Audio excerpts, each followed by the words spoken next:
Good evening, everyone. Welcome to Niche Sports, and I'm very excited today. And as you can see, I am wearing my Portugal jersey.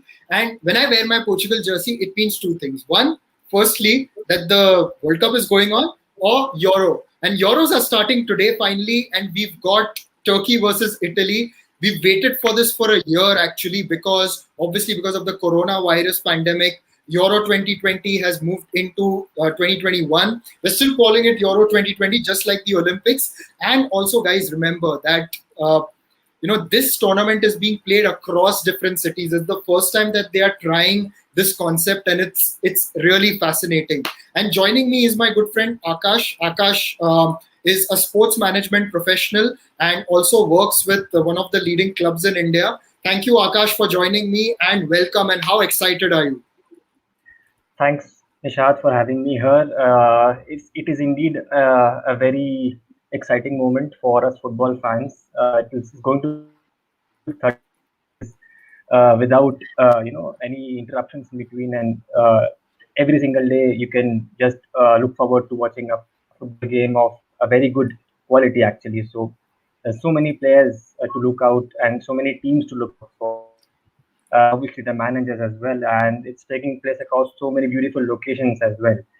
On top of it, we have the fans coming back onto the stadium, so it's definitely going to be, I think, a month for all football fans. Exactly, as you said, fans are coming back, and it's going to be definitely quite a game at Rome, and it's going to be played at the home of AS Roma. You were telling me about the That's fans. correct. Can you please tell our viewers as well? Hi, Pawan. Thank you for joining in, and yes, please let us know.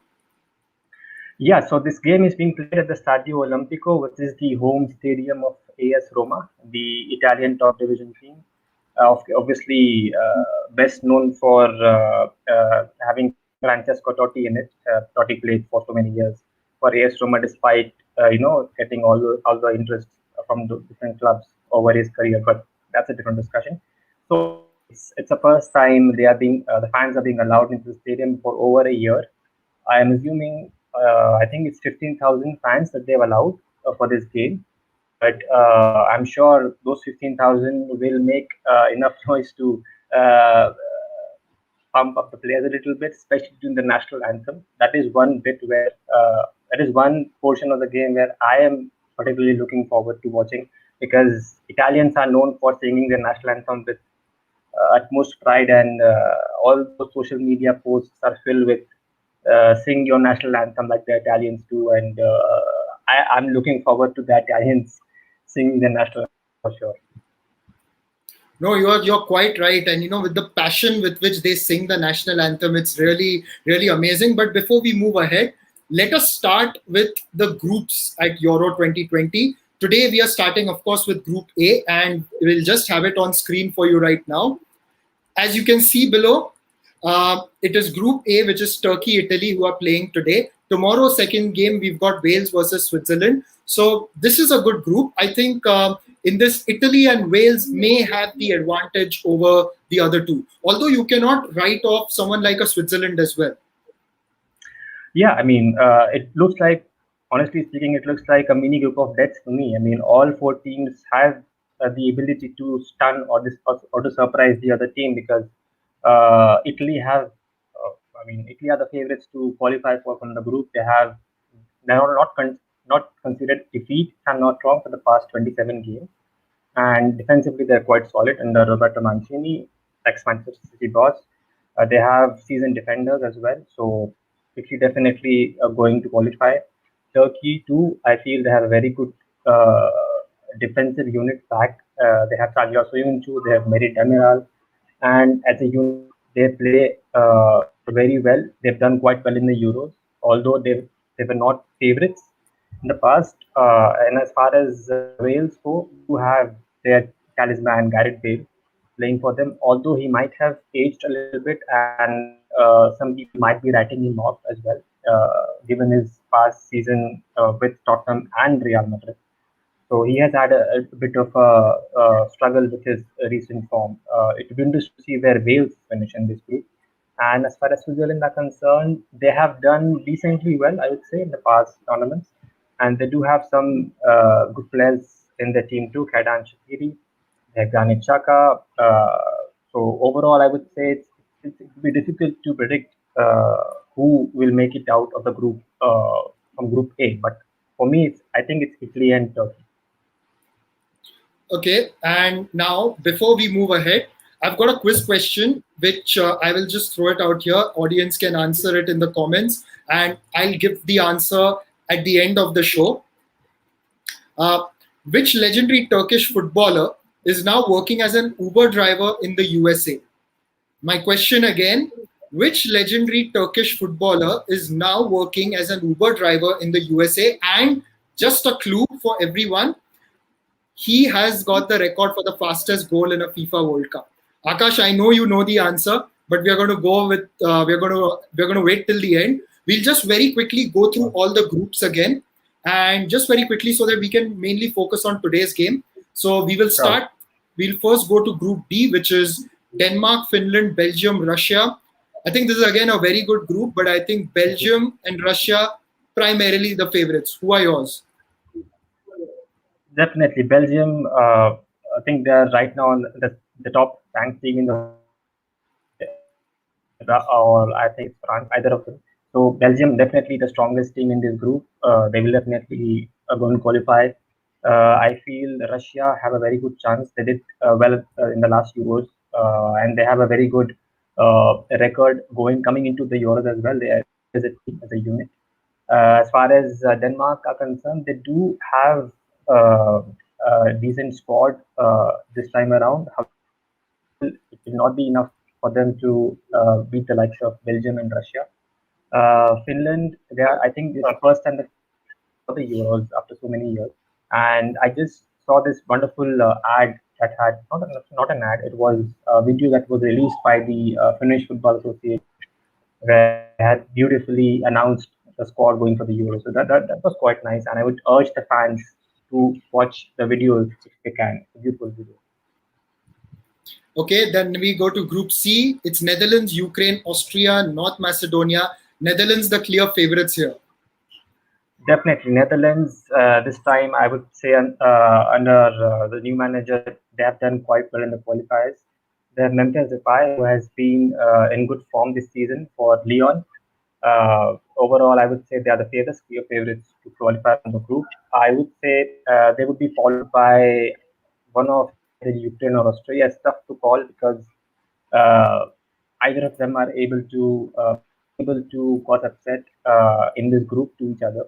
So Ukraine have an upper hand because they have had some players playing in the top European leagues, like Alexander Zinchenko, who played for Manchester City.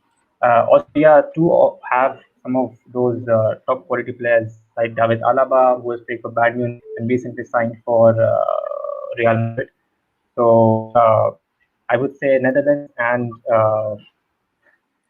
I think Ukraine will qualify from this group above Austria and North Macedonia. Yeah, I agree with you. And we move on to the next one, and that is England, Croatia, Scotland, and Czech Republic. England, the fans definitely there are no shortage of England fans. Again, coming in with a lot of hope, and considering their performances in the 2018 World Cup, led by Harry Kane, definitely there will be a lot of hope this time as well. England have got a lot of firepower this time around. They have got the likes of Harry Kane, Jack Grealish. They have Marcus Rashford, and the list goes on. They're so good when going forward. A lot of pace, a lot of experience there as well. Although it's a young squad, but they've played so many games for the respective clubs. They are one of the favorites to qualify from the group. So are Croatia. They have a team full of seasoned professionals: Luka Modric, Kovacic, and Mandzukic, all senior players. They have played in numerous games across club and country. So they have got tons of experience under their belt. So second favorite clearly for me. Scotland and Czech Republic, again, decent squads, but I would not place my money on them given that England and Croatia are in the same group. Right, and then we go to the next group, which is Spain, Sweden, Poland, and Slovakia. Spain should get through, but Poland and Sweden definitely good tough competition. And not much known about Slovakia. Their last World Cup appearance was in 2010. Right. Again, in this group, I would not put my money on Slovakia because they struggled in the qualifiers as well. If I'm not wrong, they've been able to qualify. But in a group where you have Spain and Sweden, it will be difficult for the other two teams to qualify unless there is a major upset.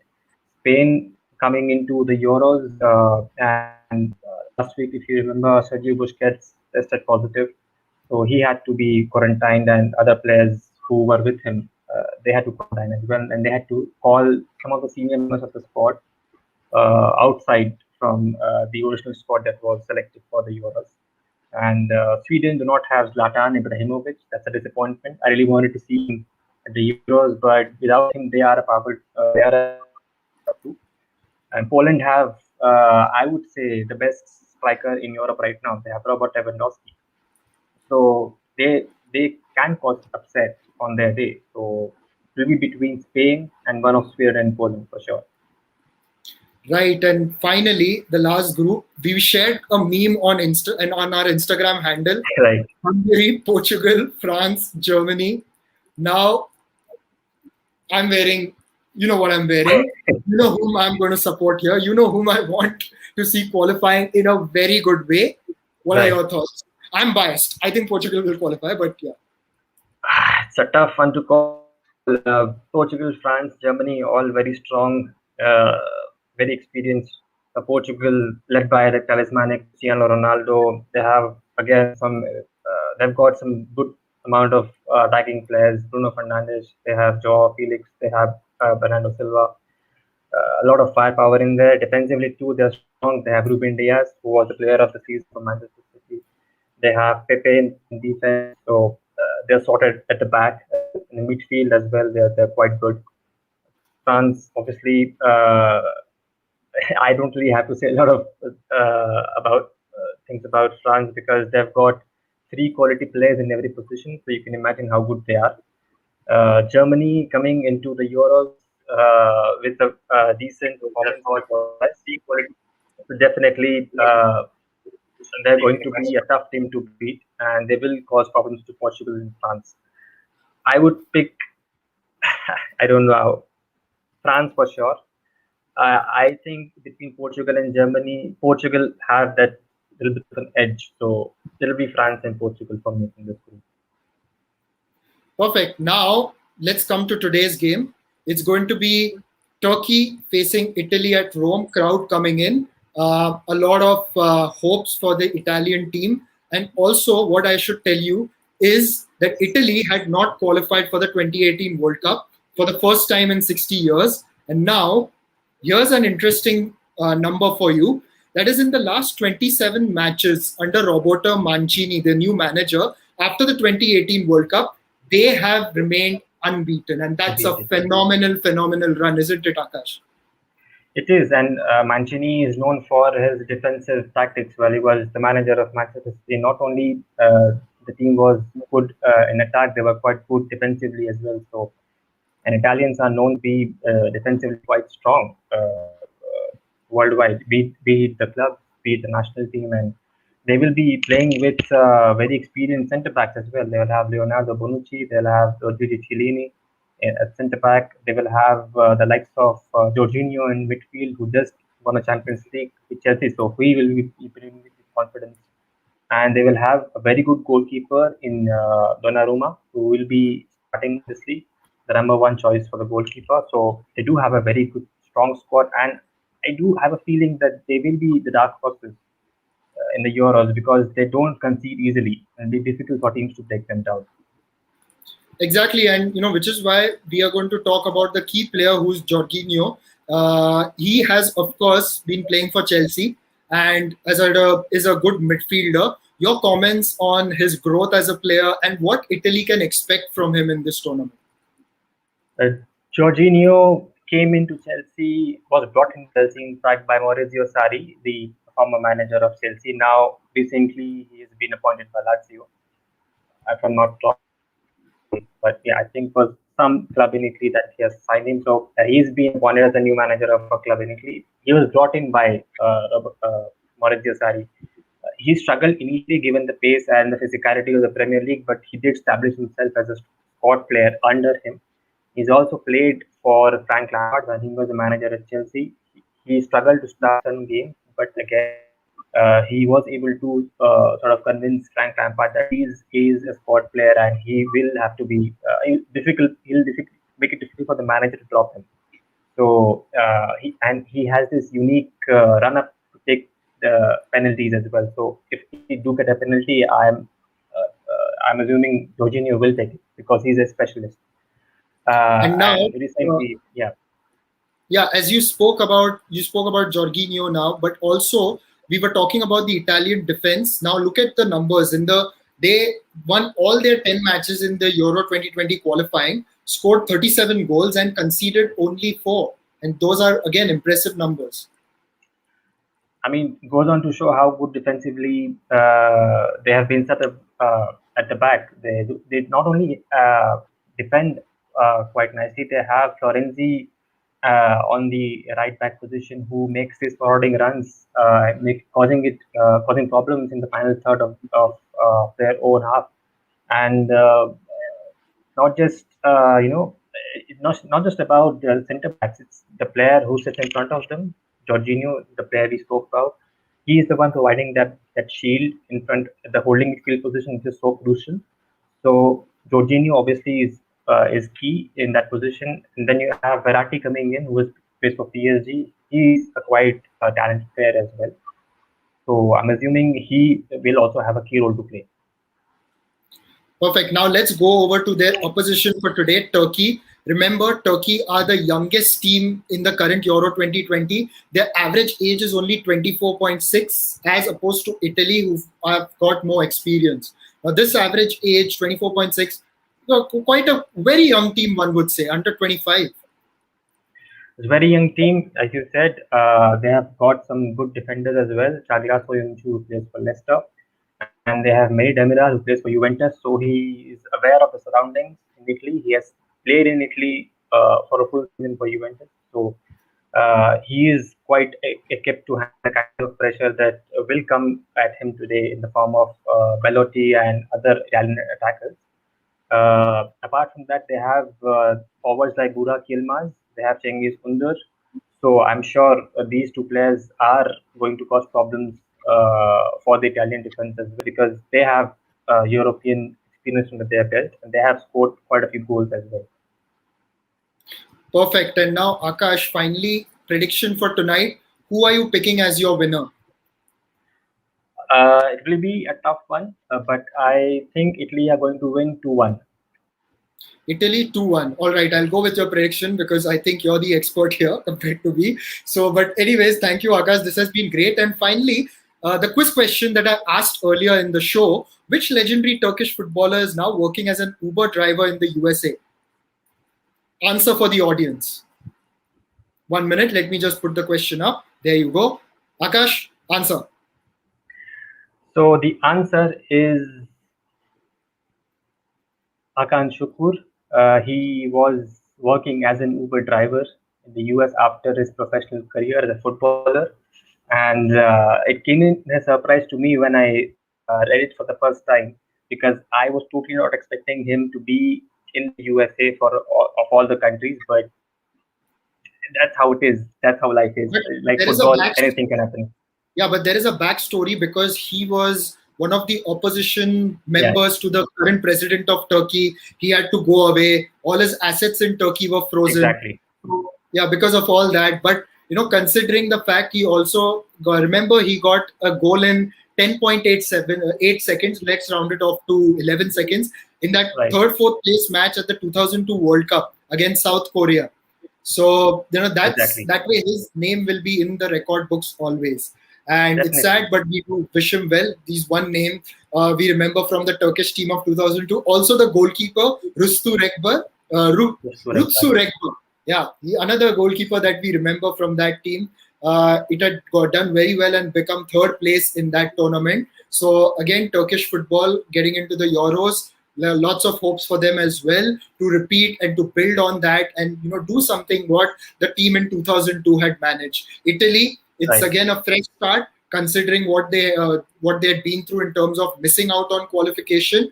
We'll be hoping that it's a start of a new dawn and something that brings across as new pastures for Italian football. On that note, Akash, thank you so much for joining us. It has been really great, and we will be back again through the Euro 2020. We would like to remind our viewers, do like our Facebook page, subscribe to our YouTube channel, press the bell icon for all the updates, and we will be back with a lot more content during the Euro 2020. Also, the cricket content continues, so do remember to subscribe to our page, subscribe to our channel. And yes, we've got a comment, Akash, before we go. We have to answer our audience questions.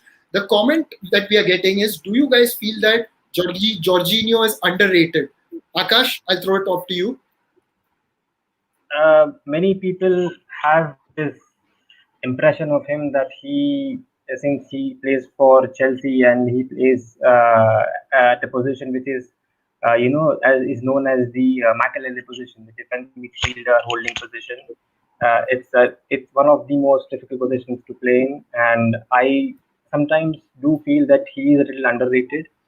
The ability to spray balls across the field of play to the attackers, and the ability to break the play also, because he is the one who's playing in front of the back four. And midfielders, they have to switch positions every now and then. You cannot stick to one position and then expect the ball to come to you. So you have to sort of balance it out between the attack and defense. But I think that is where Jorginho comes in. He has the ability to switch from attack to defense and from defense to attacks and transition, basically. That is where the games are won and lost. So I think Jorginho is very good in transition, and he will be definitely, as you said, it's one of the most underrated players, especially in this Chelsea squad, and I think in the Italian squad too. But the Italians do understand how important it is for the team. Absolutely. And thank you so much once again, Akash. And again, a big thank you to all our viewers. We will be back with a lot more through this Euro 2020. Stay tuned. Goodbye for now. Bye-bye.